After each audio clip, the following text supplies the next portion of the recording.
నమస్తే, welcome to our channel. నేను మిషాల్ని. పులివెందులో ZPTC ఎన్నికలు ప్రచారం జోరుగా సాగుతున్నాయి. ఇక త్వరలో కూడా జరగబోతున్నాయని మనకు వస్తున్న సమాచారం.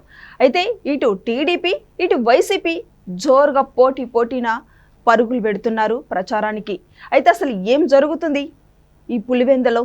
ఇలాంటినే డిస్కషన్ చేసే ముందు స్టూడియోలో ఉన్నారు పొలిటికల్ అనలిస్ట్ కొత్త రవీంద్రబాబు గారు ఉన్నారు. వారిని అడిగే విషయాలను తెలుసుకునే ప్రయత్నం చేద్దాం. నమస్కారం సార్. నమస్తే సార్. పులివెందులో అంటే జగన్మోహన్ రెడ్డికి సొంత నియోజకవర్గంలోనే జెడ్పీటీసీ ఎన్నికలు ప్రచారం జోరుగా సాగుతుంది. త్వరలో జరగబోతున్నాయి ఈ ఎన్నికలు.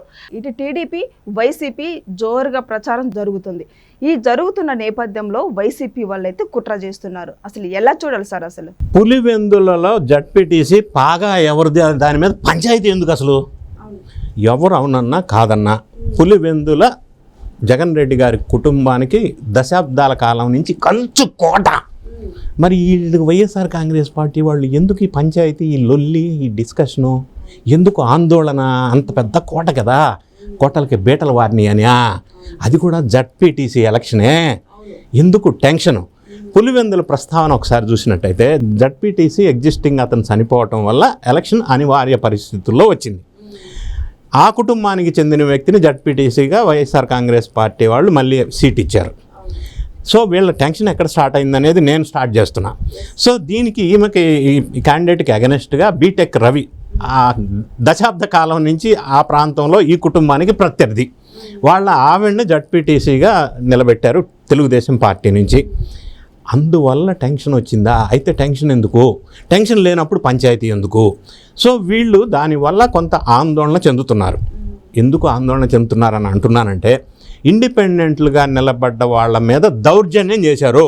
ఎందుకు దౌర్జన్యం చేయాల్సి వచ్చింది? అసలు సునీత వైఎస్ వివేకానంద కూతురు. సో నిన్న వాళ్ళ నాయన జయంతి ఉండటం వల్ల పులివెందులు వెళ్ళటం జరిగింది.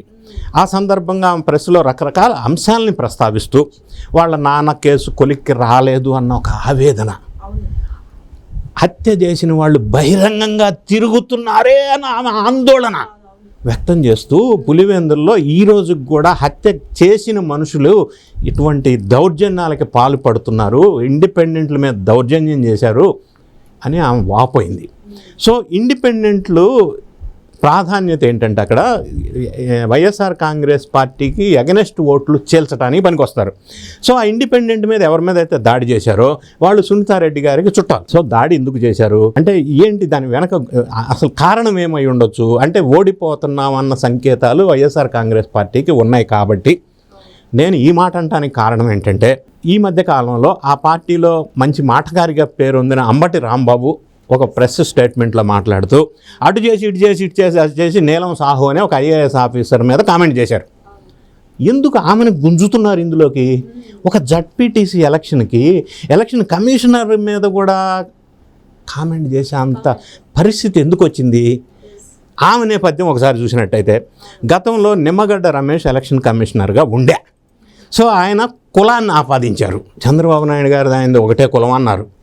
ఆయన్ని తీసేసి ఈ నీలం సాహు ఐఏఎస్ ఆఫీసర్ని ఎలక్షన్ కమిషనర్గా పెట్టింది జగన్ రెడ్డి గారు. ఇంకొద్దిగా వెనక్కి వెళ్ళినట్టయితే గతంలో ఎల్బి సుబ్రహ్మణ్యం అని చీఫ్ సెక్రటరీగా ఉండే. ఆయన తదనంతరం ఈమెను ఆ ప్లేస్లో పెట్టారు. తర్వాత అడ్వైజర్ పొజిషన్ ఇచ్చారు, తర్వాత ఎలక్షన్ కమిషనర్ ఇచ్చారు. సో ఇప్పుడు వాళ్ళకి అనుకూలంగా ఉన్న ఐఏఎస్ ఆఫీసర్గా ముద్ర పడినటువంటి నీలం సాహు ఇప్పుడు ఎలక్షన్ కమిషనర్గా జెడ్పీటీసీ ఎలక్షన్ డిక్లేర్ చేయడం అనేది వీళ్ళకి నచ్చలా. ఎందుకు? ఏంటి డిక్లేర్ చేస్తే? రూల్ ఏం చెప్తుంది?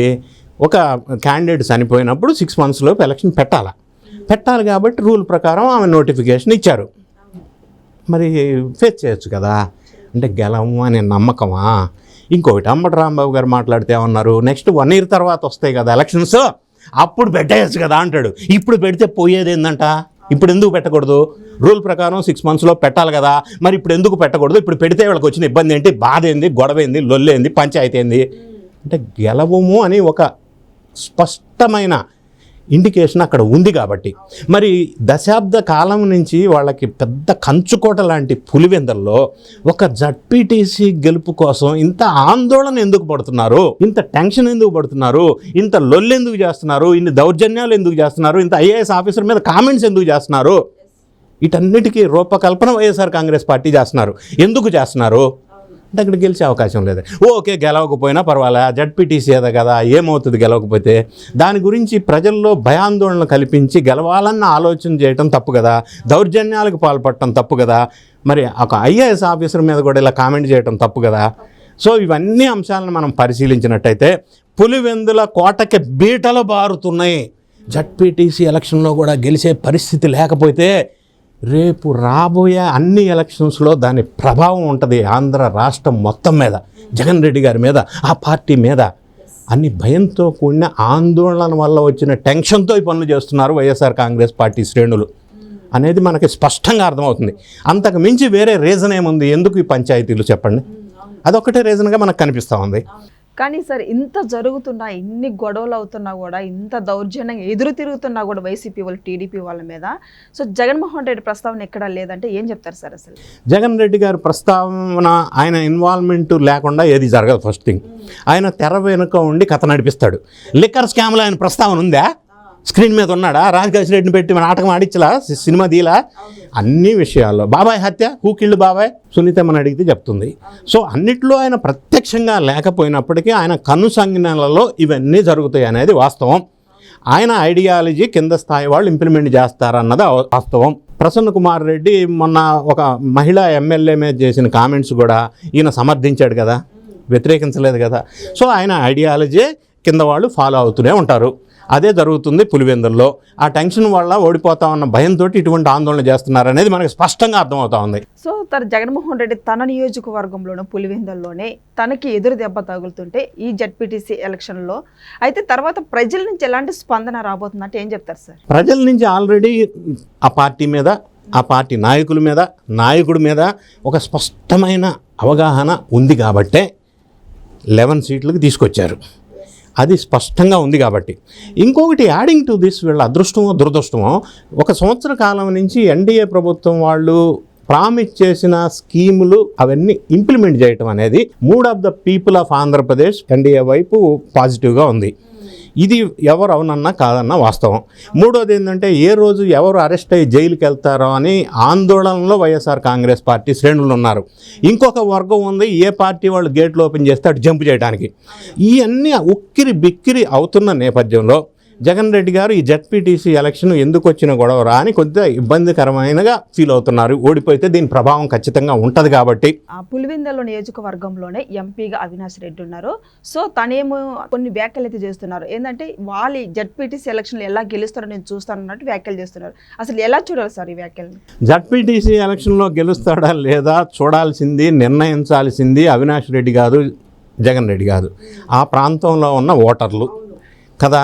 సో ఈయన ఎన్ని అనుకున్నా, ఎంపీ అన్నా, ఇంకొక ఆ పార్టీ అధినాయకుడు అన్నా, ఓటర్ల మూడ్ ఎలా ఉంది, వాళ్ళ ఆలోచన ఎలా ఉందనే దాని మీద ఆ గెలుపు అనేది బేస్ అయి ఉంటుంది.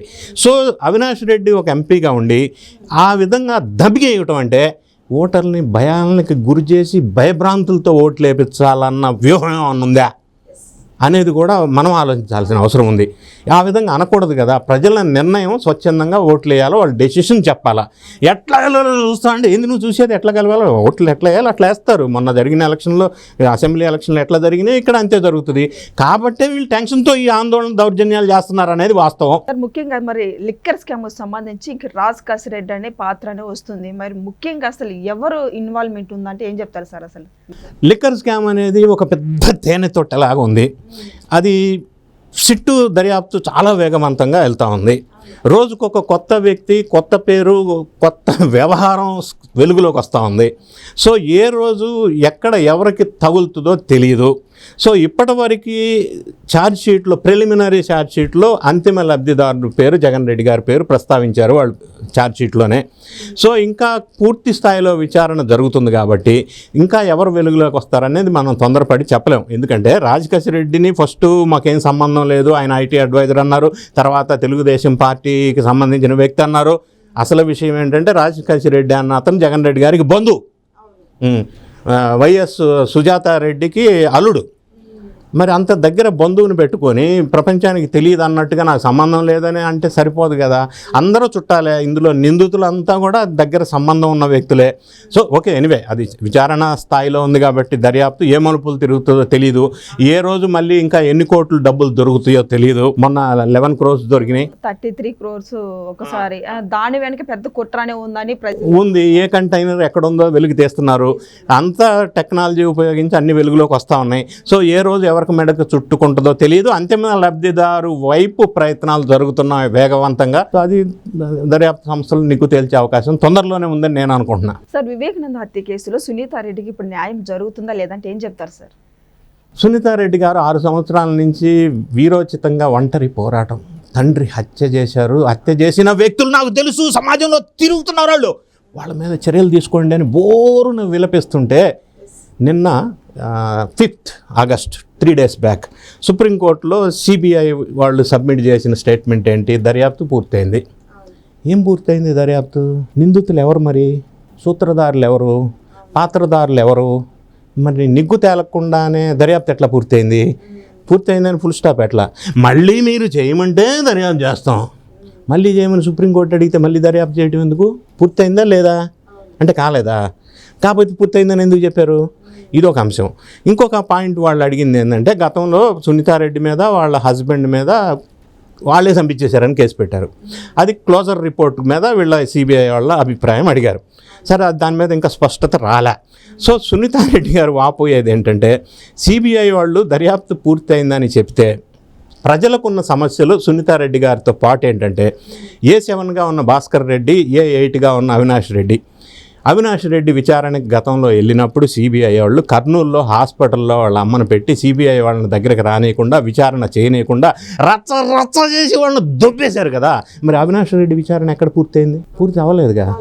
మరి సాక్షి మీడియా వాళ్ళు గొడ్డలి పోటు నారాసుర రక్త చరిత్ర అన్నాడు కదా చంద్రబాబు నాయుడు గారి మీద. అంటే వాళ్ళ దగ్గర మరి నారాసుర రక్త చరిత్ర అంటే చంద్రబాబు నాయుడు గారు హత్య చేయించారని సాక్షి మీడియా దగ్గర ఆధారాలు ఉండి ఉండొచ్చు కదా. మరి సాక్షి మీడియాను విచారించాలిగా, ఎందుకు వదిలేశారు? దాని మీద వెలికి తీయాలి కదా. మరి ఈ కేసులో ప్రత్యక్షంగా పరోక్షంగా సాక్షులు 7 చనిపోయారు, అనుమానాస్పద మృతి. దాని మీద దర్యాప్తు ఎందుకు చేయాలి కదా. మరి జగన్ రెడ్డి గారు మొదలు గుండెపోటు అన్నారు, తర్వాత హత్య అన్నారు. వీటన్నిటి మీద జగన్ రెడ్డి గారిని ఎందుకు విచారణ చేయలేదు? ఇవన్నీ విచారణ చేయకుండా నిందితులు అంతిమంగా ఎవరి సూత్రధారు ఎవడు, పాత్రధారు ఎవరు అనేది తేల్చకుండా విచారణ పూర్తయిందంటే మరి వీళ్ళందరినీ ఎందుకు విచారణ చేయలేదు? సాక్షులందరూ కూడా చనిపోతూ వస్తున్నారు. 7 చనిపోయారు. దస్తగిరి మీద హత్యా ప్రయత్నం జరిగింది. వీటన్నిటికీ మించి 40 కోట్లు సుపారీ అని చెప్పి సిబిఐ వాళ్ళు ఛార్జ్షీట్లో రాశారు. ఎవరు ఆ 40 కోట్లు? ఎవరిచ్చారు? ఎందుకు ఇచ్చారు? ఎక్కడి నుంచి తెచ్చారు? అది ఇన్కమ్ ట్యాక్సా, వైట్ మనీయా, బ్లాక్ మనీయా? దాని వెనక ఎవరున్నారు? మరి దాన్ని విచారణ చేశారా? చేయాలి కదా. వీళ్ళన్నీ విచారణ చేయకుండా, కంప్లీట్ కాకుండా దర్యాప్తు పూర్తయిందంటే మరి ఎవరికి ఉండే అనుమానాలు వాళ్ళకు ఉన్నాయి. సునీతారెడ్డి గారు వాపోతుంది కూడా అదే. సో ఇదని చూశారు కదా, పులివెందులో జడ్పీటీసీ ఎన్నికల్లో జోరుగా ప్రచారం అయితే జరుగుతుంది. ఇటు టీడీపీకి ఇటు వైసీపీకి పోటాపోటీగా జరుగుతుంది. ఏం జరుగుతుందో నెక్స్ట్ వీడియోలో అయితే తెలుసుకుందాం. Thank you sir. Thank you.